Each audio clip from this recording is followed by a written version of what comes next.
నమస్తే, నేను మీ Ashok Kumar. Welcome to our channel. Jagan Jagan Jagan sorry to say అంతా జగన్ మాయ. ఈడ బ్యాక్గ్రౌండ్ వచ్చి T20 వరల్డ్ కప్ మొత్తం మీద ఇండియా విజయ దుమ్దుమి మోగించింది. అయితే బ్యాక్గ్రౌండ్ ఇది పెట్టుకొని జగను జగను ఎప్పుడు పట్టినా జగన్కు ఆపోజిట్ మాట్లాడమేనా పని అని మీరు అనుకోవచ్చు. స్వయంగా ఈ వీడియో పూర్తిగా ఆఖరి దాకా చూసే ప్రయత్నం చేయండి. దీంట్లో అసలు జగన్మోహన్ రెడ్డి గారు పేరు ఎందుకు చెప్తున్నాను అనేది, ఒకవేళ దానికి దీనికి లింక్ లేదో, తలకి తోక్కి ఏం సంబంధం అని మీరు అంటారేమో. ఖచ్చితంగా నెగిటివ్ అయినా పర్లేదు, కామెంట్ రూపంలో తెలియజేయండి. పూర్తిగా విషయంలోకి వస్తే, ఇండియా మనం ఒక పొలిటికల్ లాంగ్వేజ్లో చెప్పాలంటే అఖండ మెజార్టీతో గెలిచింది న్యూజిలాండ్తో.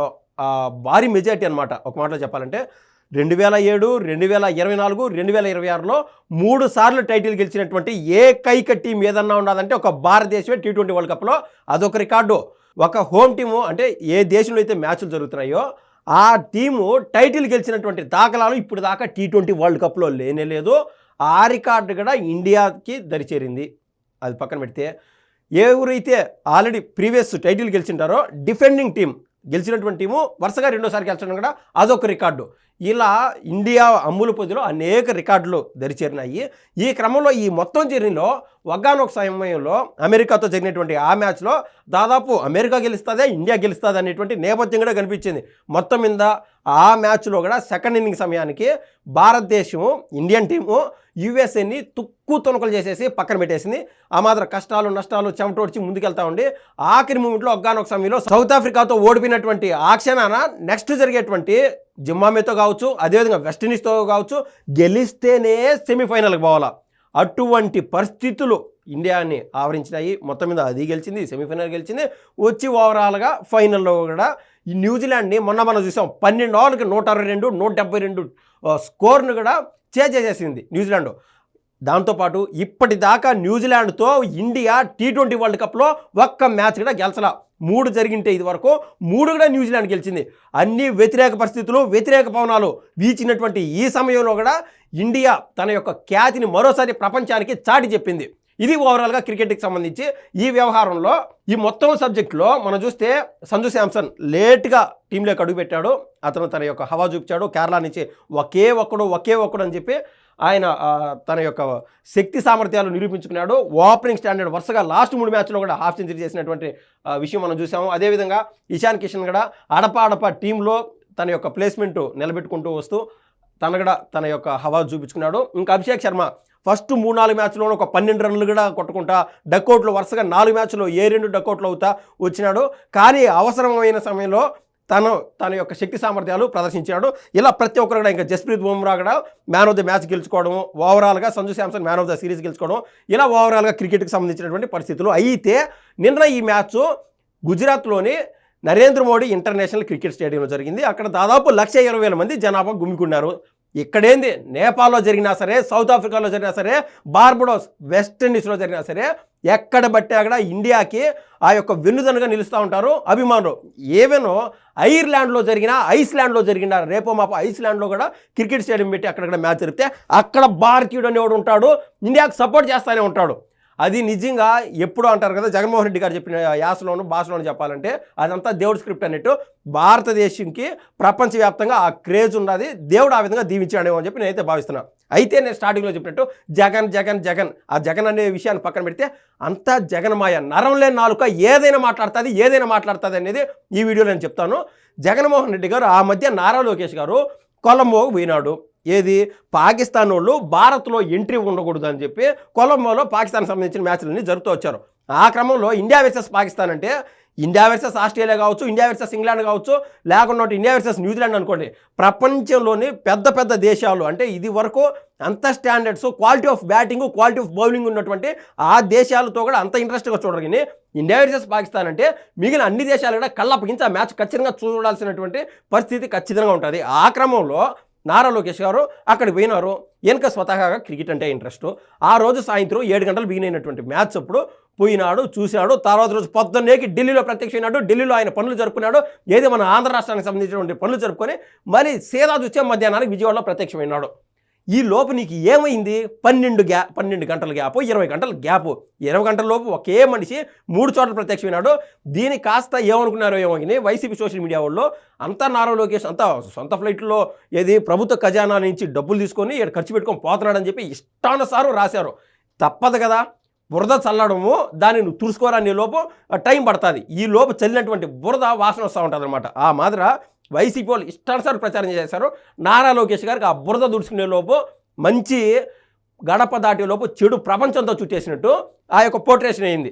నారా లోకేష్ గారు ప్రభుత్వ ఖజానా నుంచి డబ్బులు వాడుకుని సొంత ఫ్లైట్లో ప్రత్యేకమైన ఫ్లైట్లో వెళ్తున్నాడని చెప్పేది ఇలా పోర్ట్రేట్ చేసుకుంటూ వచ్చారు. కానీ తప్పలా నారా లోకేష్ గారు నా సొంత ఖర్చుతో పోయినా స్వామి అని చెప్పినాడు. ఇదే పరిస్థితి గతంలో పవన్ కళ్యాణ్ గారికి కూడా ఇదే వైసీపీ వాళ్ళు సృష్టించారు. ఈ విషయాన్ని కూడా పక్కన పెడితే 1.5 రోజు 2 రోజులు గ్యాప్ లోపు జగన్మోహన్ రెడ్డి గారు ప్రెస్ మీట్ పెట్టి ఏమన్నారంటే, మా ఇంట్లో కూడా టీవీ ఉన్నది, నేను దీంట్లోనే చూస్తున్నా స్వామి, క్రికెట్ చూడడానికి ఆడికో పోవడం ఎందుకు అని జగన్మోహన్ రెడ్డి గారు అన్నారు. అంటే నేను అమిత్ షా గారు కూడా నరేంద్ర మోడీ ఇంటర్నేషనల్ క్రికెట్ స్టేడియంకి హాజరైనారు. నేను ఇందాక చెప్పాను 1,20,000 మంది జనాభా గుమ్మికున్నారు. ఇక్కడ అంటే పొంతం లేని కొన్ని టాపిక్స్ చెప్తాను, దయచేసి మీరు దాని యొక్క క్లమ్సినెస్ని అర్థం చేసుకోండి. అమరావతిలో రేపో మాపో ప్రపంచం లేకల్లా పెద్దదైన క్రికెట్ స్టేడియం నిర్మించాలని చెప్పి అంకుఠిత దీక్ష ఇప్పుడున్నటువంటి రాష్ట్ర ప్రభుత్వంలోని నాయకత్వం ముందుకెళ్తానే ఉన్నది. అసలు అది కట్టడం ఎందుకు? ఆ విజయవాడకి గుంటూరుకి మధ్య ఉన్నటువంటి నాగార్జున యూనివర్సిటీ దగ్గర 2 బిల్డింగ్లో కట్టుకోకూడదు స్వామి అని చెప్పి జగన్మోహన్ రెడ్డి గారు అన్నారు గతంలో. ఇదే జగన్మోహన్ రెడ్డి అసెంబ్లీ సాక్షిగా గతంలో ఏమన్నాడు, 30,000 తక్కువ ఎకరాల కన్నా ఉంటే అసలు రాజధాని కట్టేదానికి సంభవం కాదు, అది ఊహించుకోలేము, ఖచ్చితంగా 30,000 పైచీలకు ఎకరాలు ఉండాలని చెప్పి గతంలో అన్నాడు. అటువంటి మనిషే మళ్ళీ 2 బిల్డింగ్లు సరిపోవా మీకు, 2 బిల్డింగ్లు కట్టాలంటే, రాజధాని కట్టాలి అంటే అని చెప్పి జగన్మోహన్ రెడ్డి గారు అంటారు. అంటే ఒకసారి ఒక మాట, తిరిగి చూసేలోపు మరో మాట. జగన్మోహన్ రెడ్డి గారు నారా లోకేష్ గారు కొలంబోకి పోయి ఆ మ్యాచ్ చూడడాన్ని ఆయన అన్నటువంటి విధానం చూస్తే అక్కడ స్ట్రైట్గా ఒకే మాట మాట్లాడుతున్నా, జగన్మోహన్ రెడ్డి గారి దగ్గర పాస్పోర్ట్ ఉండొచ్చు కాక, లేదా ఇంకొకటి ఉండొచ్చు, కానీ అన్నీ ఉన్న అల్లు నోట్లో శనున్నట్టు ఖచ్చితంగా కోర్టు వారి పర్మిషన్లు తీసుకొని ఆయన విదేశాలకు పోవాలా. ఒక్కసారి వచ్చి బొమ్మ మిరుపుతిగా అన్నట్టు ఆయన పొరపాటున ఆశపడి ఏ విదేశాలకు ఒక్క చోటుకు పోవాలనుకుంటే కోర్టు పర్మిషన్లు ఖచ్చితంగా కావాలా.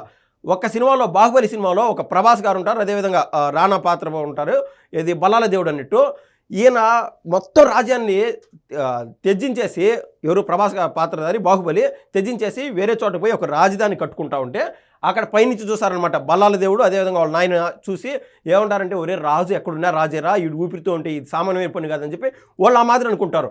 అదేవిధంగా నారా లోకేష్ గారు ఏ పని చేస్తా ఉన్నా కూడా అక్కస తట్టుకోలేనటువంటి జగన్మోహన్ రెడ్డి గారు, నేను చెప్పినా కదా, తిరిగి చూసేలోపు 20 గంటల లోపు 3 పనులు చేసుకొచ్చినాడు నారా లోకేష్ గారు.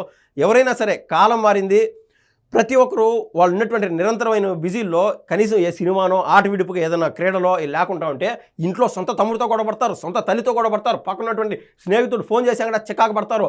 ఇలా ఉండదు కాలం. ఇలాంటప్పుడు ప్రతి ఒక్కరికి ఒక మనసుకి తృప్తి కలిగే విధంగా వేరే వెసులుబాటులు ఉండాలా, వేరే ఆటలు ఉండాలా, పార్కులకు వెళ్ళాలా, రకరకాలు ఉంటాయి. అందుకే సినిమాలు కూడా బయటకు వచ్చాయి. లేకుంటే సినిమాలకి ఎందుకో మీరు ఏమైనా పని బాట లేకుంటే సినిమాలు ఎందుకు తీయాలని చెప్పి ఖచ్చితంగా జగన్మోహన్ రెడ్డి గారు రేపో మాపో అనేటువంటి అవకాశం ఖచ్చితంగా ఉంది. ఈ క్రమంలో నేను చెప్పినా కదా 1,20,000 మంది జనాభా గుమికున్నారని చెప్పి, ఒకవేళ జగన్మోహన్ రెడ్డి గారు అన్నట్టు ఒకవేళ రేపో మాపో క్రికెట్ స్టేడియం కన్నా కట్టుకుంటా ఉంటే ఏమవుతుంది, అక్కడ ఎవరైతే టికెట్లు ఇచ్చిపోతారో తద్వారా రాష్ట్ర ఖజానాకి ఈరోజు పెట్టినటువంటి పెట్టుబడి రేపో మాపో మన రాష్ట్ర ఖజానా నిండుతుంది. తద్వారా మనం ఏ విధంగా అయితే గూగుల్ కంపెనీ ప్రతి సంవత్సరం 15,000 కోట్ల రూపాయలు రాష్ట్ర ఖజానాకి అందిస్తుంది, తద్వారా సంక్షేమ పథకాలు అందించుకోవచ్చు అని చెప్పి ఒక్కొక్క కంపెనీ వల్ల అంత రేంజ్ డబ్బులు వచ్చినప్పుడు ఈ క్రికెట్ స్టేడియం కట్టడం వల్ల ఖచ్చితంగా పర్యాటక శాఖకి ఊతం ఇస్తుంది, అద్భుతంగా ఒక బలం చేకూరుస్తుంది. అదేవిధంగా రాష్ట్ర ఖజానా కూడా తదుపరి కాలంలో భావితరాల వాళ్ళకి ఈ ఖజానా రాష్ట్ర ఖజానా నిండేదానికి అంత అద్భుతంగా ఉపయోగపడుతుందని చెప్పి నేనైతే స్పష్టంగా చెప్పదలుచుకున్నాను. ఏదేమైనా కూడా నేను చెప్పినట్టు ఆ మనిషి ఉంటే ఎక్కడున్నా రాజురాజేరు అన్నట్టు నారా లోకేష్ గారు చేసేటువంటి ఏ పనిని కూడా జగన్మోహన్ రెడ్డి గారు తీసుకోలేకున్నారు. మీకు చేతనైతే జగన్మోహన్ రెడ్డి గారు స్ట్రైట్గా దేశం మొత్తంలో నారా లోకేష్ గారి కాడన్నా ఒక రాష్ట్రం ఉన్నది, ఆ రాష్ట్ర ప్రజలు ఒక శాఖను ఆయన చూసుకుంటూ ఉన్నాడు. దేశాన్ని మొత్తానికి సంబంధించి హోంశాఖలో ఎక్కడ ఏం జరుగుతుంది, ఇబ్బందికర పరిస్థితులు ఉన్నాయి ప్రపంచవ్యాప్తంగా అని చెప్పి ఒకవేళ అమిత్ షా గారు ఖచ్చితంగా ఆయన క్యాబిన్లో కూర్చొని దేశం మొత్తం గమనించుకొని అన్ని రాష్ట్రాలని ఒక గొడుగు కింద తీసుకొచ్చి ఎక్కడేం జరుగుతుందో తెలుసుకోవాల్సినటువంటి బాధ్యత అమిత్ షా గారి దగ్గర ఉన్నది. కానీ ఆయన చేతల్లో కనీసం ఫోన్ లేకుండా వాళ్ళ మనవని కూర్చొని పెట్టుకొని మ్యాచ్ చూస్తా ఇండియా గెలుస్తుంది అని చెప్పి చేయి చూస్తున్నాడు. అసలు ఆయన క్రికెట్ స్టేడియంకి ఎందుకు పోవాల్సి వచ్చిందని చెప్పి దమ్ముంటే పులివెందల పులి అనేటువంటి జగన్మోహన్ రెడ్డి గారు చేతనైతే ఆ మాట అనగలుగుతారా లేదనేది నాది ఫైనల్ క్వశ్చన్. ధన్యవాదాలండి.